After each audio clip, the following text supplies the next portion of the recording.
चांद के उस हिस्से पर जहां चंद्रयान 3 ने लैंड किया है वहां 14 दिनों तक रोशनी होती है और 14 दिनों तक बिल्कुल अंधेरा।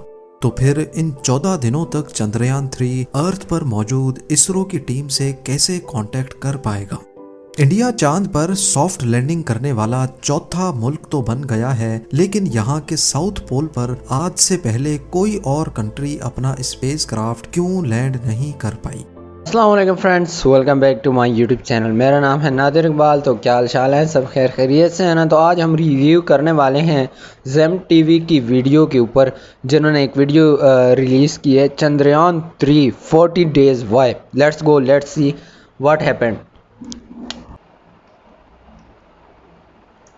चांद के उस हिस्से पर जहां चंद्रयान 3 ने लैंड किया है वहां 14 दिनों तक रोशनी होती है और 14 दिनों तक बिल्कुल अंधेरा।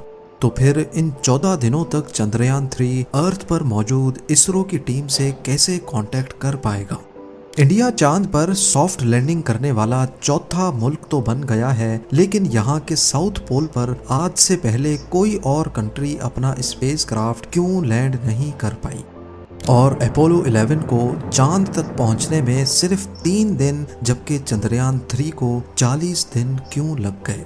जेम टीवी की वीडियोस में एक बार फिर से खुशामदीद नाजरीन। 23 अगस्त 2023 को चंद्रयान 3 की चांद के साउथ पोल पर कामयाब लैंडिंग ने बेशुमार सवालात को जन्म दिया है। 1959 में जब सोवियत यूनियन के लूना 2 स्पेसक्राफ्ट ने चांद पर पहली लैंडिंग की, तो उसके बाद एक एक करके पावरफुल नेशंस का चांद पर जाने का सिलसिला शुरू हो गया। अभी तक टोटल 12 कंट्रीज की जानिब से 138 मून मिशंस लॉन्च किए जा चुके हैं। तो अब सवाल उठता है कि चंद्रयान 3 ने ऐसा क्या किया है जिसकी वजह से पूरी दुनिया में इंडिया की धूम मची हुई है। बेशक अभी तक 138 लूनर मिशंस हुए हैं, लेकिन इसरो ने असल में वो कारनामा अंजाम दिया है जिसको आज तक कोई भी नहीं कर पाया। पहली बात तो ये कि इंडिया वो पहली कंट्री है जिसने चांद के साउथ पोल पे कामयाब लैंडिंग की है। साउथ पोल यानी चांद का निचला हिस्सा बेशुमार क्रेटर्स, बड़े बड़े पत्थरों और खतरनाक खाइयों से भरा हुआ है। और क्योंकि यहाँ सूरज ज्यादातर सेट ही नहीं होता, इसी वजह से ये खाइयाँ और बड़े बड़े क्रेटर्स परमानेंट शेडोज बना देते हैं जहाँ बिल्कुल अंधेरा होता है। और जाहिर है जब लाइट ही नहीं होगी तो यहाँ लैंडिंग कितनी मुश्किल हो पाएगी। इसके अलावा चांद का एटमॉस्फेयर अर्थ की तरह थिक नहीं है। इसका मतलब है कि जिन एरियाज पर सनलाइट पड़ती है वहाँ टेम्परेचर 120 डिग्री सेल्सियस तक पहुँच जाता है, और जहां लाइट नहीं पड़ती वहां -250 डिग्री सेल्सियस। साउथ पोल पे इन शेडोज में इतनी ठंड होने की वजह से ऐसा माना जाता है कि यहाँ पर वाटर आइस मौजूद है, जो कि साइंटिफिक एतबार से दिलचस्प तो है, लेकिन ये एक्सप्लोरेशन में काफ़ी मुश्किलात भी खड़ी कर सकती है। और जो सबसे बड़ा मसला यहाँ फेस करना पड़ता है वो है कम्युनिकेशन। चांद को देखा जाए तो इसका साउथ पोल अर्थ से ज्यादा दूर भी है और इसका कर्वेचर अर्थ का व्यू भी ब्लॉक कर रहा है। यहाँ लैंडिंग के वक्त रेडियो सिग्नल लॉस्ट होने का खदशा भी रहता है। 7 सितंबर 2019 को चंद्रयान 2 का विक्रम लैंडर चांद के साउथ पोल पे लैंड करने के लिए ऑर्बिटर से अलग होता है। इसमें लगे थ्रस्टर्स का काम लैंडर की स्पीड को कम करना था। सब कुछ प्लान के हिसाब से चल रहा था, लेकिन चांद के सरफेस से सिर्फ 2100 मीटर्स के डिस्टेंस पर विक्रम लैंडर का अर्थ पर मौजूद इसरो की टीम से कांटेक्ट टूट गया। उसके बाद क्या हुआ ये किसी ने देखा तो नहीं, लेकिन एनालिसिस से ये इशारा मिलता है कि Vikram lander fine braking phase के दौरान अपने पाथ से हट गया था और ज्यादा स्पीड से चांद के सरफेस से जाकर टकरा गया। पर इस क्रैश का अभी तक कोई सबूत नहीं मिल सका। चंद्रयान 2 की क्रैश लैंडिंग के बाद 20 अगस्त 2023 को रशियन लूना 25 ने भी साउथ पोल पर लैंड करने की कोशिश की, लेकिन बदकिस्मती से उसका भी कांटेक्ट टूट गया, जिसके बाद उसको क्रैश डिक्लेयर कर दिया गया। तो अब सवाल उठता है कि साउथ पोल अगर स्पेस क्राफ्ट लैंडिंग के लिए इतना डिफिकल्ट है तो फिर यहाँ जाने की ज़रूरत ही क्या है। इसका सीधा साधा जवाब है फ्यूचर स्पेस मिशंस के लिए अपनी मुश्किलें आसान करना। किसी भी स्पेस मिशन के लिए रॉकेट को अर्थ की ग्रेविटी से निकालना एक बहुत बड़ा मसला होता है। एक रॉकेट के साथ बूस्टर्स लगते हैं जो कि एक्स्ट्रा लिफ्ट प्रोड्यूस करते हैं। इस पूरे प्रोसेस में हद से ज्यादा फ्यूल इस्तेमाल होता है। रॉकेट को लिफ्ट करने के लिए हैरत अंगेज तौर पे 5000 केजी फ्यूल सिर्फ 1 सेकंड में जलता है। तो अब आप अंदाजा लगा लें कि जब तक रॉकेट स्पेस तक नहीं पहुंच जाता ये कितना ज्यादा फ्यूल बर्न करता होगा। इन्हीं मुश्किलात को आसान बनाने के लिए साइंसदानों के पास एक सॉल्यूशन है कि क्यों ना चांद पर ही एक बेस बनाई जाए। क्योंकि चांद पर ग्रेविटी बहुत कम है, इसी वजह से अगर वहां से स्पेस मिशन पे जाना होगा तो कम से कम फ्यूल में ये काम हो सकता है। पर मसला ये है कि कम फ्यूल ही सही, पर चांद पर फ्यूल आएगा कहाँ से, या फिर अगर कोई बेस होगी तो उसकी रिक्वायरमेंट्स पूरी कैसे की जाएंगी। जैसा कि आपने जाना कि चांद के साउथ पोल पर वाटर आइस के होने का खदशा जाहिर किया जा रहा है। अगर तो ऐसा है तो फिर पानी से ऑक्सीजन और हाइड्रोजन को अलग कर दिया जाएगा और ये दोनों गैसेस रॉकेट फ्यूल के तौर पे इस्तेमाल की जा सकेंगी। साथ साथ ये पानी लूनर बेस पे पीने के काम में भी लाया जा सकता है।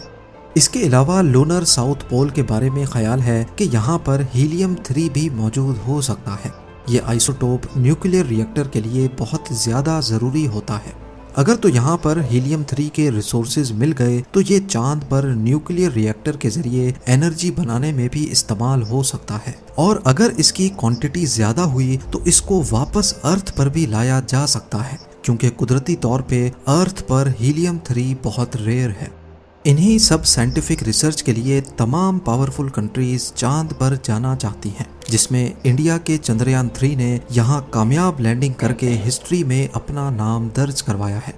और हैरत की बात तो ये है कि सिर्फ 3 दिन पहले रशियन लूना 25 ने लूनर साउथ पोल पर क्रैश किया है, जिस पर $200 मिलियन यानी 1640 करोड़ रुपयों की लागत आई थी। और वहीं चंद्रयान 3 ने रशिया के मुकाबले में सिर्फ 615 करोड़ रुपयों में ये प्रोजेक्ट कामयाबी के साथ पूरा किया। चंद्रयान 3 के डिजाइन की बात की जाए तो ये 3 कंपोनेंट्स में डिवाइडेड है। पहला है प्रोपल्जन मॉड्यूल, जो लैंडर और रोवर दोनों को चांद के ऑर्बिट तक लेके गया। इसके बाद है विक्रम लैंडर, जिसको इंडियन स्पेस प्रोग्राम के फादर डॉक्टर विक्रम साराभाई के एजाज में ये नाम दिया गया है। चांद के ऑर्बिट से विक्रम लैंडर को प्रोपल्जन मॉड्यूल से अलग कर दिया गया। इसकी 4 टांगे हैं और इसमें 4 लैंडिंग थ्रस्टर्स लगे हुए हैं, जो अर्थ पर 324 केजी जबकि चांद पर कम ग्रेविटी होने की वजह से 2000 केजी तक का थ्रस्ट प्रोड्यूस कर सकते हैं। इसको खास चांद पर सॉफ्ट लैंडिंग के लिए डिजाइन किया गया है। नॉर्मली जब स्पेस क्राफ्ट्स को चांद या मार्स पर लैंड कराना होता है तो इसके 2 तरीके होते हैं। एक है इम्पैक्ट लैंडिंग, जिसमें लैंडर की स्पीड को पैराशूट की मदद से कम किया जाता है, लेकिन फिर भी ये लूनर सरफेस पर जोर से आकर गिरते हैं, जिससे सेंसिटिव पार्ट्स को बहुत नुकसान पहुंचता है। ये तरीका इसरो ने चंद्रयान 1 के वक्त में यूज किया था। ये थी तो बहुत हार्ड लैंडिंग, लेकिन कंट्रोल्ड थी। इस मिशन को टोटल 2 सालों के लिए प्लान किया गया था, लेकिन शायद हार्ड लैंडिंग की वजह से इंस्ट्रूमेंट्स को नुकसान हुआ और 312 दिन के बाद ही चंद्रयान 1 का इसरो से कांटेक्ट टूट गया। दूसरा तरीका है सॉफ्ट लैंडिंग, जिसमें लैंडर चांद के सरफेस के करीब पहुंचकर अपने थ्रस्टर्स को ऑन कर देता है। ये थ्रस्टर्स लैंडर की सिर्फ स्पीड को ही कम नहीं करते, बल्कि ये अपनी डायरेक्शन चेंज करके लैंडर को लैंडिंग साइट तक भी लेके जाते हैं। चंद्रयान 2 के मुकाबले में चंद्रयान 3 में वो तमाम चीजें खत्म कर दी गई थी जो चंद्रयान 2 की लैंडिंग के वक्त मसला कर रही थी। सबसे बड़ी चेंज ये थी कि इसमें वेरिएबल थ्रस्ट इंजन्स लगाए गए हैं, जो लैंडिंग के वक्त अपनी हॉरिजॉन्टल पोजीशन खुद कंट्रोल कर सकते हैं। इसके अलावा चंद्रयान 3 लैंडर में लेजर डॉपलर वेलोसिमीटर LDV भी लगाया गया है, जो 3 डायरेक्शन से लैंडर का एटीट्यूड डिटेक्ट कर सकता है। इसरो ने चंद्रयान 3 के विक्रम लैंडर को काफी मजबूत रखा है, इंस्ट्रूमेंट्स का आपस में कनेक्शन ज्यादा बेहतर बनाया है और एक्स्ट्रा बैकअप सिस्टम लगाए हैं, ताकि लैंडिंग के वक्त अगर कोई मसला होता भी है तो लैंडर को कम से कम नुकसान पहुंचे। लैंडर के अंदर मुख्तलिफ साइंटिफिक इंस्ट्रूमेंट्स तो हैं ही, लेकिन साथ एक रोबोटिक रोवर भी मौजूद है। 26 केजी का प्रज्ञान रोवर करीब 1 मीटर तक लंबा है ये चांद की मुख्तलिफ लोकेशंस पर जाकर ऑन साइट एक्सपेरिमेंट्स करेगा। जो सैंपल्स वो खुद टेस्ट नहीं कर पाएगा उसको वो विक्रम लैंडर तक लेके आ पाएगा। अगर ये तमाम रिसर्च बिल्कुल ठीक अंदाज में हो गई तो इंडिया साउथ पोल में लैंड करने के साथ साथ यहाँ रिसर्च करने वाला पहला देश भी कहलाया जाएगा। लॉन्च की बात की जाए तो चंद्रयान 3 को LVM-3M4 रॉकेट के जरिए 14 जुलाई 2023 वाले दिन सतीश धावन स्पेस सेंटर से लिफ्ट किया गया था। पहले 14 जुलाई से लेकर 1 अगस्त तक ये अर्थ को ही ऑर्बिट करता रहा, जिसको ऑर्बिट रेजिंग फेज कहा जाता है। इसमें स्पेसक्राफ्ट को अर्थ के गिर्द कुछ इस तरह से ऑर्बिट कराया जाता है। ये तरीका इसलिए इस्तेमाल किया जाता है ताकि स्पेसक्राफ्ट अर्थ की ग्रेविटी को इस्तेमाल करके अपनी स्पीड बहुत ज़्यादा तेज़ कर सके। 1 अगस्त को इसकी स्पीड अर्थ के ऑर्बिट से निकलने के लिए काफ़ी हो चुकी थी। इसी मौके पर इसरो ने इसकी डायरेक्शन चांद की तरफ कर दी।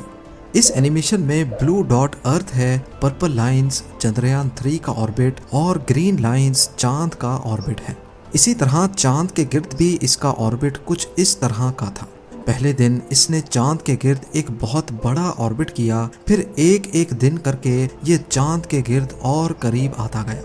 17 अगस्त को विक्रम लैंडर प्रोपल्जन मॉड्यूल से अलग होकर चांद के और करीब आ गया और फिर 23 अगस्त को जब ये फासला सिर्फ 30 किलोमीटर रह गया तो थ्रस्टर्स ऑन करके ब्रेकिंग सिस्टम एक्टिवेट कर दिया गया। जब आखिर के सिर्फ 150 मीटर रह गए तो विक्रम लैंडर को 30 सेकंड्स के लिए होवर करवाया गया ताकि कोई परफेक्ट लैंडिंग स्पॉट ढूंढकर वहां लैंड करवाया जा सके। और फिर फाइनली 6:02 पे विक्रम लैंडर ने चांद के साउथ पोल पे लैंड करके एक नई तारीख कायम कर दी। पर क्या वजह है कि अपोलो 11 ने चांद का ये सफर सिर्फ 3 दिन में तय किया जबकि चंद्रयान 3 को पूरे 40 दिन लग गए? असल में ऐसा नहीं है कि चंद्रयान 3 चांद पर जल्दी नहीं पहुंच सकता था, ये सारी बात है प्रायोरिटीज की। अपोलो 11 एक क्रूड मिशन था, यानी ये वो पहला स्पेसक्राफ्ट था जिसको ह्यूमंस के साथ चांद पर लैंड करना था। यहाँ प्रायोरिटी क्रू को बाहिफाजत चांद तक लेके जाना और फिर वापस भी लाना था। इसी वजह से अपोलो 11 स्पेसक्राफ्ट के प्रोपल्जन सिस्टम को इतना स्ट्रॉन्ग रखा गया कि वो कम टाइम में ही इतनी स्पीड अचीव कर ले जिससे वो अर्थ की ग्रेविटी से बाहर निकल सके। दूसरी तरफ चंद्रयान 3 में कोई इंसान नहीं था। ये एक रिसर्च मिशन है जिसमें प्रायोरिटी जल्दी पहुंचना नहीं बल्कि अपने साइंटिफिक मकसद को हासिल करना है। चंद्रयान 3 की सक्सेसफुल लैंडिंग के बाद अब एक बहुत अहम सवाल उठाया जा रहा है कि जब चांद पर सनलाइट नहीं पड़ेगी तो विक्रम लैंडर और प्रज्ञान रोवर का क्या होगा, क्योंकि ये सोलर एनर्जी के जरिए ही खुद को ऑपरेट कर सकते हैं।